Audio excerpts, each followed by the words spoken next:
I am super excited to be sharing this with you guys because as David mentioned, this is something I've been working on for a while. So just being able to develop it and seeing what it's become today versus what it was an idea on a notepad a year ago is just insane to me.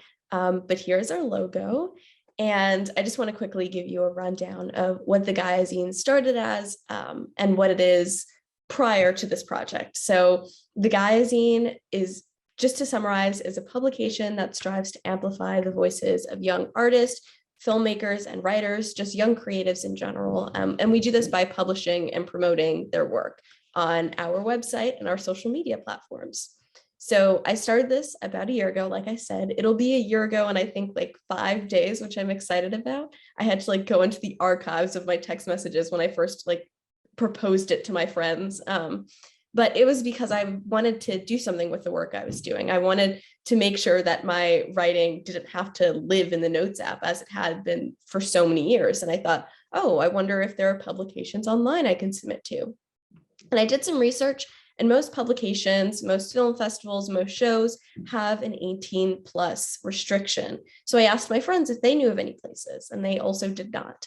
So after my search, which lasted like a few weeks, actually, I became super like upset and let down. And then I thought, there has to be a place for this. And there wasn't. So I thought I could make that. I could make that place and make that environment for the people who are limited by their age. So since then, we've grown tremendously. We are now in 10 different states. We have contributors from 10 states and 5 countries because we've been able to get our zine out there through social media, which is amazing. And we have all sorts of submissions. So I'm going to share the website with you guys now and show you where those submissions live. So I'm so glad the screen share is working for me, because last night I did like a quick run through and it was not going well. It would just like, I would click on a page and it would share a completely different page. But this is the website. This is the website's homepage. The top row is a carousel with just the writing submissions. So as you can see, there's a lot of poetry because poetry is just what a lot of our contributors are really into recently. And then on the bottom are our resource page links, which I'm not going to spoil just yet. We'll get to that a little bit later in the presentation. But our first page is the writing page. And as I mentioned, we've gotten a lot of poetry. So every month I like to just take a look at what people are submitting most and what people are reading and viewing most. And for the past 2 months, it's been poetry. So poetry has gotten the spotlight. So we have like, again, poetry written by our contributors, but most recently we interviewed a poet and songwriter, and we have a little profile that we did on him that I figured tied well to be included in the poetry spotlight. But if you scroll down, again, there's a lot of poetry, but we have all different types of writing. And we'd like to provide the option for people to submit anonymously. For example, this was our first and only so far anonymous submission, but we like to have that option because I know that this idea of having to be vulnerable with people you don't know, that tends to be a barrier of getting your work out there and being able to receive feedback and joining such a collaborative space like the Gaia Zine. So we'd like to provide that option, although it's not commonly exercised, but just provide the option to make sure people feel comfortable sharing their work.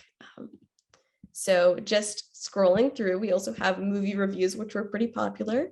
And we figured out recently how to make it so you can specialize based on whoever's writing what is written. Basically, this idea that like, as I just showed you, this movie review was written by Sasha. So Sasha can share this movie review with someone, but if they click on her name, it takes you to a replica of the homepage, but with just Sasha's writing. She submitted lots of movie reviews. We love Sasha.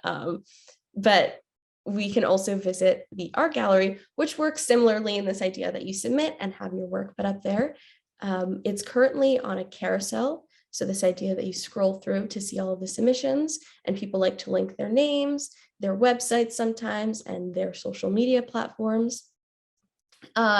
We've noticed it's sort of a flaw in this design. We also have like a photography carousel, but because we have been receiving less art than writing, we can't really categorize it, or we couldn't categorize it in a way that we have digital art here, drawings here because we noticed that there wasn't enough to do that, but we hope that post this project, we have enough art at this point where we can include in different sections, which we're excited about. Another page which we recently put up there is the video page. We only have a few videos up here so far. We were able to get in contact with a student production company started by sophomores at SUNY Purchase, and they've just been submitting all of their short films to us, just stuff that they've been working on. This idea that we want to help all corners of artistry, not just like still art, as I was showing you on the art page. So then I'm going to skip the resource pages. As I said, we'll get to that soon. Our contribution page. This is one of the 3 ways to submit to the Gaia Zine. You can submit with this form, which will then be emailed to us, and then we can reach out to you, or you just provide some of your information, what exactly you're submitting, and just a brief submission description. We want to make sure that everything that you could possibly need in relation to the Gaia Zine is on our website. But our more popular ways of submission are through Instagram DMs and emails. So we also have links to that down here, where you can easily just click if you prefer to submit that way. And then on our About Us page, we have a little brief description of everything I've explained to you and links to our Instagram post. Just this idea of like everything you could possibly need for the Gaia Zine is right there on the website. So you don't have to go website to website to see the information that is on our Instagram. So I'm going to quickly stop my share to explain to you all what exactly the Aspects project was. So for Aspects, as I was applying to the symposium, I was trying to decide what exactly I wanted to do, because I knew that I was on my way to accomplishing this goal of being able to publish and promote the work of artists and writers. But this idea that I wanted to do more, I felt like there was much more to do and I couldn't quite pinpoint it. And then I thought, well, we've accomplished this goal of being able to publish people, but that's one of the many, many things that as young creatives, we don't have access to. So with the help of my mentors, we developed the resource page, which I will now share with you all. So it's our new page. It came up yesterday, which we're super excited about. But on the resource page, this is the idea that we're providing people with advice from professionals, ways to connect with each other, ways to get notifications about events and external resources. So as you see, there's a join the email list button at the top of the page, which will link you to subscribe to our newsletter. This little back art I just discovered yesterday, which I was super excited about. Because as you see, like on other pages, the backgrounds tend to be like solid colors. And then I figured out how to do this, which I was like in awe about. But if you scroll down a little bit, we have our advice from professionals section, and then chat with other artists and creatives. But our advice from professionals, we have 2 written articles, 2 written interviews. Like I showed you guys earlier, this is the shortened version of the interview with this poet and songwriter, where he just talks about his songwriting and poetry process and then advice he has for people. Just idea that you can get some condensed version of the advice on the resource page. And then at the bottom of that one, you have a link to the entire article. But then we able to meet with artists, editors, and writers and poets about their specific advice and ask them questions that not only we had for them, but questions that our contributors submitted. So we sat down with a ton of different people, and these links are easy to open. You just kind of press play and it plays within the website, and you can take it to YouTube if you'd like.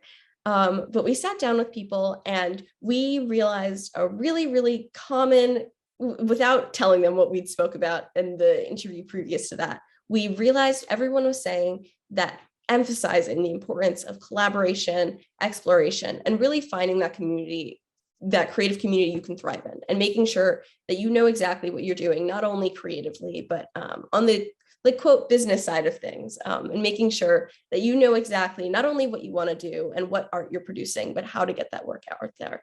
So for example, with our first interview, this artist, she spoke about how her entire life she had this like pressure on her to create sort of traditional art, but after going to college and sort of exploring, she was able to create, I don't know if you guys can see it very well, but sort of this intersectional art where she was able to combine tech and her love for photography to create this installment. Those little squares right here, they spin as you watch them. It's really, really cool. You can find that on her website, which is linked in the video description.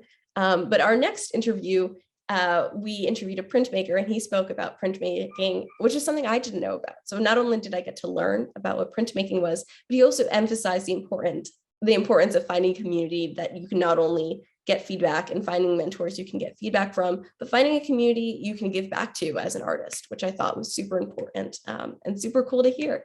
And our next interview was with an editor, and she explained how, depending on like where she was in her life, for example, in high school, the high school she went to wasn't very arts focused. So she kind of shied away from like the idea that writing could be a profession for her. And then when she went to college in New York City, she was like, oh my God, like there's so many creative people around me. So this idea of finding a community where you can feel comfortable enough to be your writer self or your artist self is so, so important. And then the second to last person I spoke with is a prep alum. I think she said she was in contingent 15. And she spoke about her journey as a poet and emphasized how important it is to know your rights as a poet and know the business side of poetry. This idea of like knowing exactly where your stuff is going to go, know what contracts are, and just knowing what steps you need to take in order to get your work out there. And she emphasized, as everyone else has, the importance of finding a community and amplifying the work of others. And our last interview echoed that exactly. He emphasized the importance of finding a community and exposing yourself to different art forms, as our first interviewee did, exploring this idea of like what can be combined to create art, and just further broadening your horizons. So that I felt was the perfect segue into this idea of like everyone emphasized community and finding people to talk to. So it made sense that we were simultaneously working on our new discussion pages. So these came up yesterday, so we don't have any people interacting with them yet, but the discussion pages are just ways for our contributors, because they come from all around the world, ways for them to collaborate with each other. This idea that someone from one side of the world can work on a project with someone on the other side of the world is so incredible. And this idea that they can sort of mesh their cultures and mesh their experiences in their conversations about the arts that they love. So for example, this is our filmmaking discussion page with just some easy questions like favorites, TV shows, and just to get the ball rolling. And we hope that soon the comment section will blow up and people will connect in ways and hopefully collaborate in ways that they didn't know that they could do, sort of finding an online community that is safe, that takes place on the website, to sort of mock what every person that we interviewed was talking about. So now I'm going to quickly stop sharing to talk about what's next for us. This idea that like, here I can share my screen again. See, this is what I was talking about, where it decides to share the wrong screen. I think if I minimize it, that'll work. Okay, here we go. So we've also, within our sort of developing this, we've had so many ideas of different things that we wanted to do. And we didn't really get to delve deeply into all of these things. So these are just some goals that we have for ourselves going forward in the future of our project. So for example, we want to extend our outreach, not only in the sense of like getting more contributors, but getting more readers for our resource pages specifically. This idea that like you don't have to contribute to be able to have access to these resources. If you're not ready to share, that's totally okay. And this idea that like with the help of these resources, you can potentially become ready to share. We've gotten most of our contributors and viewers through social media, specifically Instagram. I don't know if you guys know about the new Instagram Reel feature, but for some reason, I had very low expectations for Reels, but they've been very effective. And that's where we're getting most of our people. But yeah, just this idea of like finding ways to optimize our social media strategies and find more people that are interested from other pockets of the world to grow our network even more. And hopefully we can sort of partner with community partners, maybe summer programs that are interested in telling their students about the Gaia Zine. just to, again, further extend our outreach. And as I mentioned before, just improving the art gallery, how we're sort of like on a carousel and you have to scroll through to find every single piece, and people might not have the time for that. So as we're receiving more submissions, creating categories, maybe bunching them by like painting versus photography versus digital art, or however we find is most fit. That's definitely something I want to do in the near future. Yesterday, I don't know why, again, the reels, they've decided to come through, and thousands of people have found us, and we've received, I think, more submissions yesterday than ever, which was amazing. So we've gotten tons of art submissions that we're just gonna use to populate that page and further organize it in a way that makes more sense. So building the resource page, we want to continue adding more interviews, adding more discussion pages as they're requested. People have already started asking for more discussion pages, which I'm going to work on after I get off of the Zoom. But we'd also like to build in a section where we can add more career advice, because we have them in the interviews scattered in there, but this idea that not everyone wants to sit through a 25-minute or a 40-minute video to hear the meat of exactly what they need to do. So maybe having a series of Zoom calls or just articles on the website breaking down exactly what they need to know. For example, we could focus on one type of contract in one and another in another article. Just this idea of like an easy way to understand, because most summer programs focus on the creative aspect of these creative fields, but understanding that, like the video that we were showed earlier today, this idea that people often view their passions as a hobby rather than a practical career. So this idea of giving people the resources to show them that this could be something that can be made a career, and this is how you do it. And also just technical how-tos. So a way to further develop your skills. For example, an article about what the composition of a photo means and the rule of thirds, just information about how to perfect your craft, and just get better at it in bite-sized pieces rather than, again, watching a super long interview to find it. And then we hope to do events, maybe Zoom calls, and making our interviews Zoom-based, where people could come in and ask questions in real time rather than submitting beforehand, or maybe webinars. And we hope to do sort of like a Zoom series, again, with career advice. One Zoom call could be on like how to network, and another one could be on a different skill that you'll need. But just this idea of finding ways to bring us all into one space and allow for more collaboration and education, and further extend what was just the Gaia Zine as a publication. So that's basically everything that I wanted to share. I'm going to quickly go back to the logo. A friend designed this for me, and I love it so much. I use it for everything, but this is how Gaia is spelled. So I want to quickly mention that our website is thegaiazine.com. Our Instagram is at thegaiazine, and our email is thegaiazine@gmail.com. So it's very straightforward. So if you guys want to check that out, that'd be great.